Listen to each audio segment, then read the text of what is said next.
redzu tevi, kungs, nometamies zem olīvkoka ēnas. Sviedri kā asins lāses, lūgšana pirms nāves stundas. Mācekļi guļ, tik vientuļš ir tavs ceļš. Kungs, māci mani modrībā nest savu krustu, nevis pēc savas, bet pēc tava tēva gribas.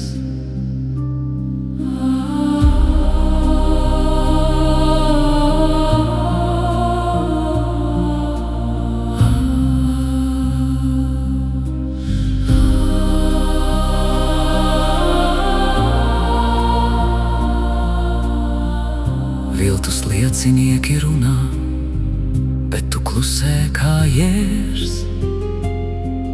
Tevi sit pa vaigiem, aizsec seju un ņirgājas pravietu.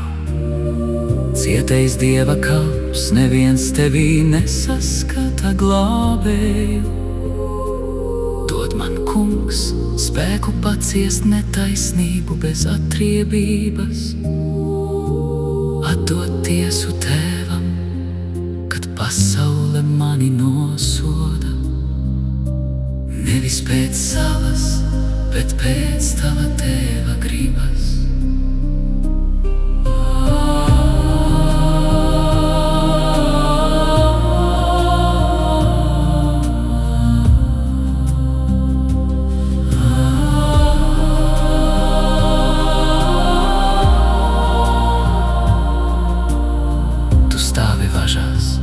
Ķēniņš bez zemes troņa, purpura apmetnis, tavas brūces, ērkšķu kronis, tava ciešanu godība.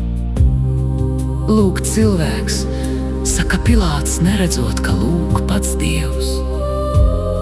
Kungs, piedod manām acīm, kad es meklēju varu un spožumu, neatzīstot tavu pazemoto klātbūtni. Nevis pēc savas, bet pēc tava tēva gribas.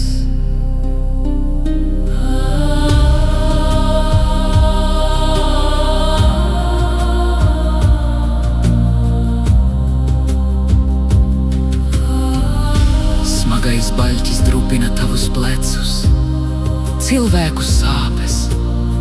Tu krīti pirmo, otro, trešo reizi zem savas nastas.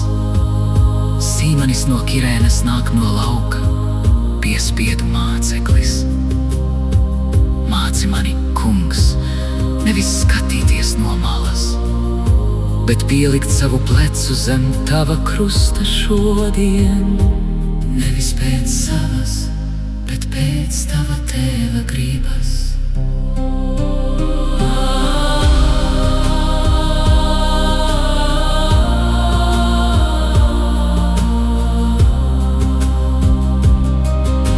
Sadala tavas drēbes, bet tava sirds paliek kaila par mums. Tēvs, piedod viņiem, jo tie nezina, ko dara. Pirmais vārds no koka, kas pārvērš nāves moku par piedošanu. Iedzen, kungs, tavas mīlestības naglas manā cietajā sirdī, lai tā plīst kopā ar tavu sānu kā klints, kas dod avotu. Nevis pēc savas, bet pēc tava tēva gribas.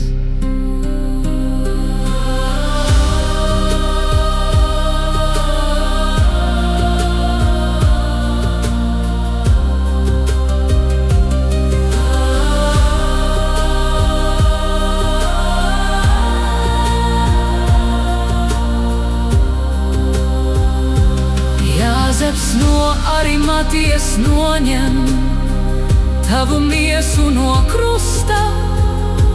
Lins, mirres, alveja pēdējais klusais patvērums. Lielais akmens aizver ieju, un šķiet, viss ir beidzies.